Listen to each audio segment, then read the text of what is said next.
Hey guys, today we have a paint spin for kids here, and make sure it has adult supervision as well. But it comes with this pink spinning thing, a button thing that you need to have batteries assembled inside to it.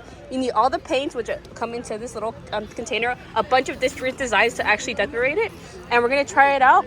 It even comes with oil paints, a paintbrush, and the top for it as well, instructions. So let's see what it looks like as we start it. Now that we set it up, we're gonna start it. All you have to do is just press the button and it starts spinning really fast. And then we're gonna have paint spatter onto there. So let's see. Okay, wait, let's move this stuff. I'm gonna do blue first and then... Yeah, but do a little bit, remember? Because one drop. One drop. One drop.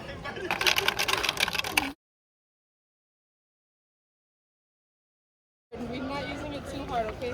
I think that's the whole point of the paintbrush. Okay, look here. I'm gonna show you. So you gotta do a little bit. Okay, one little drop. Okay. One little drop, Little and don't more. squeeze it too hard. No, Not no, my no. hand. A little bit. I'll Like help that. you. See? Yeah, see, like that. See, that's good.